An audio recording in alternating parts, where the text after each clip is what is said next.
안녕하세요. 오랜만입니다. 오늘은 한국 금융주보다는 좀 더 성장성이 높은 금융주는 어디에 있을까? 결국은 미국 시장에 있죠.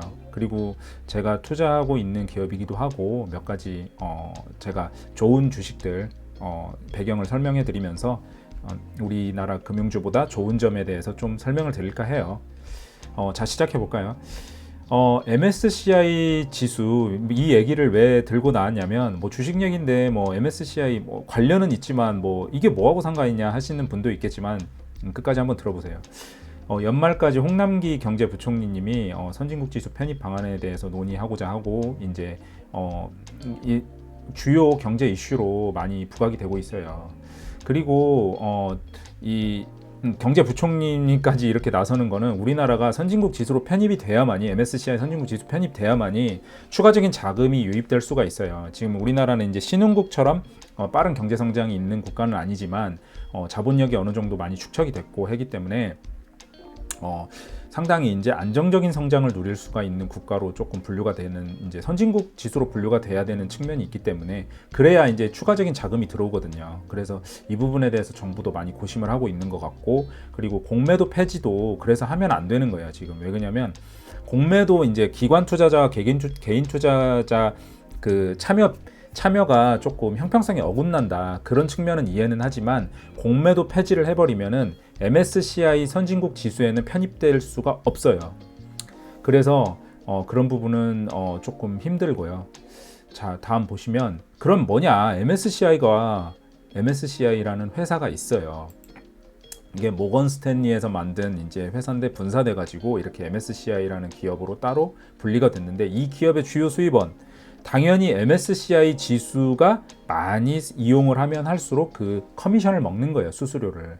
그래서 이 기업은 엄청나게 성장을 했죠. 왜 그러냐면 패시브, 우리가 이제 인덱스 펀드나 뭐 인덱스 ETF가 많이 성장을 했잖아요, 우리가.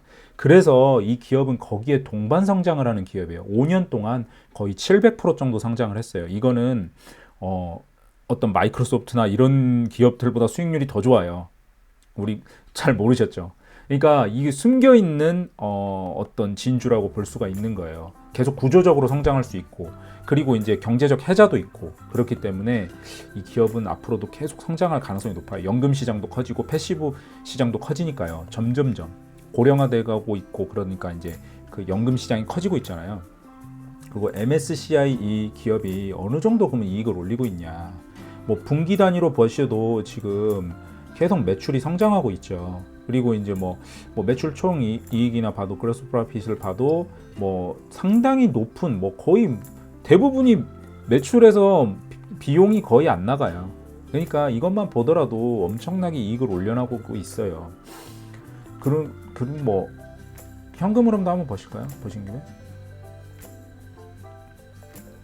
현금 흐름도 한번 보시면, 현금 흐름이 항상 중요하다고 했죠. 뭐 영업 현금 흐름만 보신다면 한번, 여기 이제 오퍼레이팅 이제 영업 현금 흐름이거든요, 이게.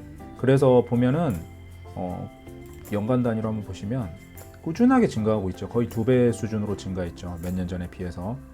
뭐 이거는 뭐 실적은, 이 기업은 이미 엄청나게 잘 나올 걸로 우리가 이런 기업이, 그러니까 우리가 분석하기가 좀 용이하고 보유를 해서 수익률을 극대화시킬 수 있는 기업이에요. 이게 많이 올랐다고 해서 여러분 이런 기업을 안 사면 안 되고, 이런 기업은 그러니까 한꺼번에 팍 사라는 게 아니라 뭐 한 달에 한 주씩 사기 딱 좋은 주식이잖아요. 이게 한 70만 원 정도 할 거니까 뭐 조금 부담되시는 분도 있겠지만, 제가 보기에는 그러니까 원픽을 해야 되겠다, 내가 금융주 중에. 그러면 이런 주식이 좋은 거죠, 저 같으면. 원픽을 하기에는. 왜 그러냐면 MSCI 지수는 안 쓸 수가 없는 지수예요. 우리 그 증권 시장이 사라지지 않는 이상은, 그리고 연금 시장이 사라지지 않는 이상은, 그리고 패시브 펀드, 인덱스 펀드, 그러니까 여러분들이 좋아하는 뭐 그 S&P 500이든 뭐 거기 나스닥이든 거기에 있는 종목들이 전부 다 이 MSCI 지수에 들어가 있고, 그리고 특히 이머징 국가들은 MSCI 지수에 편입이 돼야 그 펀드에서 자금이 유입이 되는 거예요. 그래서 반드시 쓰이는 지수예요. 그래서 이 기업은 구조적으로 성장할 수밖에 없는 기업이다. 다음 한번 보실까요? 다음에 또 좋은 주식이 있어요. 이거는 S&P 글로벌이라고 하는 기업이에요. 이거는 S&P 지수에서도 이제 수수료를 얻고 S&P 500 지수들 있잖아요. 그런 거 얻고, 그리고 여러분 이제 신용평가 기관 있잖아요. 3대 신용평가 기관이 있는데 3대 신용평가 기관이 있어요. S&P, 무디스, 피치. 그 중에서 2개가 상장돼 있거든요, 미국 시장에. 그래서 S&P 글로벌 여기에 이제 그 신용평가 사업도 하고 있어요. 상당히 그거는 뭐 누가 따라올 수 없는 기업이에요. 이런 것들은 3대 신용평가사는 추가적으로 누가 다가올 수가 없어요. 이거는 미국이 인정하고, 그리고 각국 금융기관이나, 그러니까 이게 왜 그러냐면 경기가 살아나도 어느 정도 벌고 경기가 조금 안 좋아도 어느 정도 벌어요. 경기가 살아나면 기업들이 채권 발행을 좀 많이 하면서 설비 투자를 많이 하려고 하겠죠. 그러면 신용평가를 받아야 돼요, 이런 데서. 그리고 국가들이 최근에 뭐 코로나나 이럴 때 오히려 이런 기업은 더 좋아요. 왜 그러냐면 국채를 발행을 해야 되잖아요. 이제 빚이 나오니까. 그러면은 이제 거기서 이제 수입이 또 나는 거예요. 그래서 이 수익은 늘 견조할 거라고 생각합니다. 주가나 뭐 실적이 말을 해주니까요.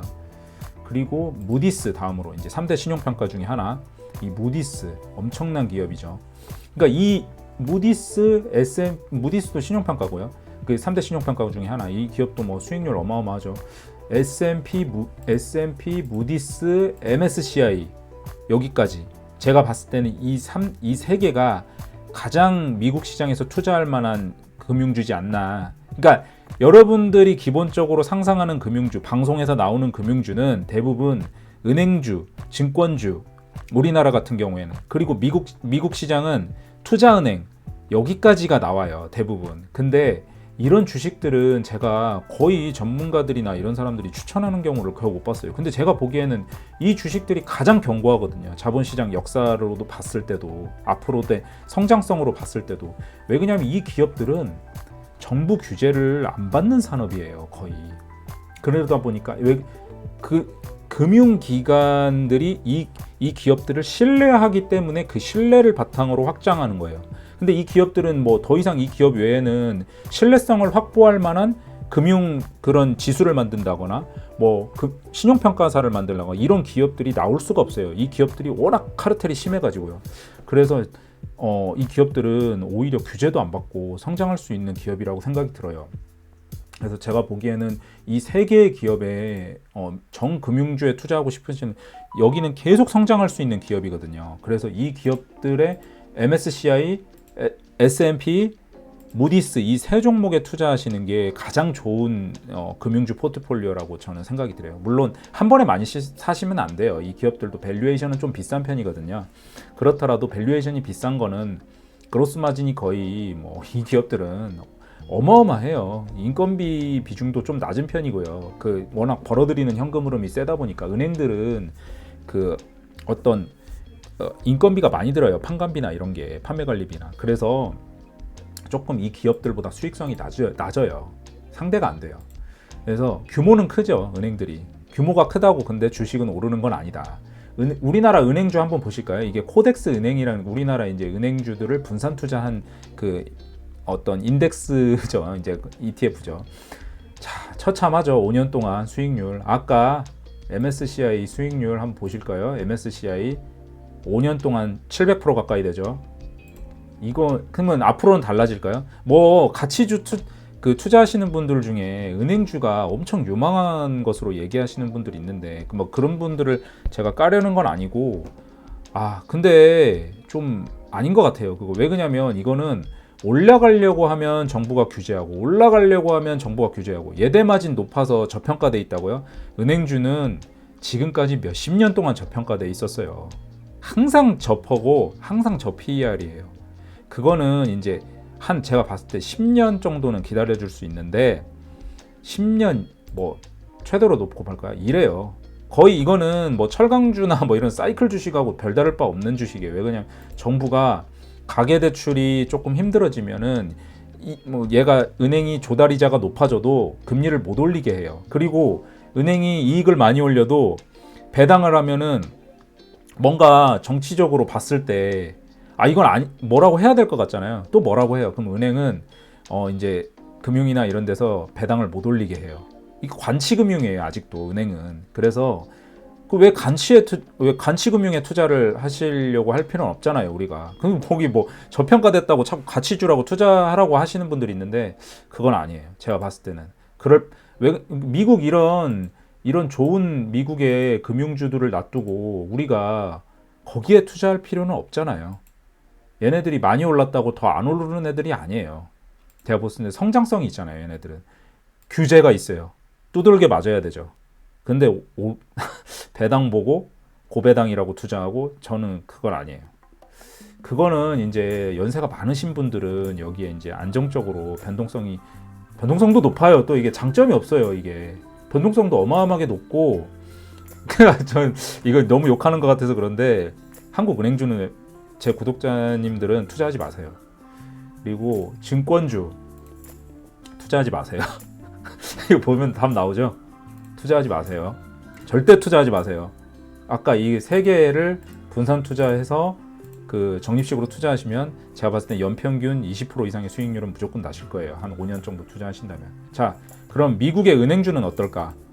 XLF 주로 미국의 금융주에 투자한다고 하는데 대부분 여기 편입된 건 거의 절반 이상이 은행주예요. 자, 5년 동안 뭐 선방은 했어요. 한국에 비해서는. 근데 79% 아니에요.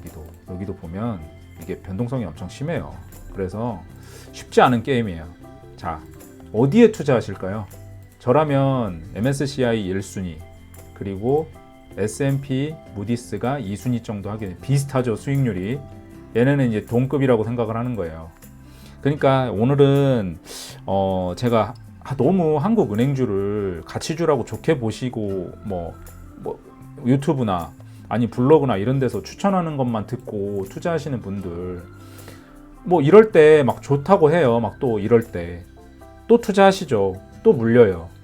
그 2018년도 금리 인상했잖아요. 근데 왜 은행주 이렇게 박살났을까요? 정부 규제 안 된다니까요. 그리고 또 금리가 오를 때 때마침 우리나라 경기가 안 좋으면 어떡할 거예요. 그러니까 여러 가지 변수들 때문에 얘네들은 못 오르는 거예요.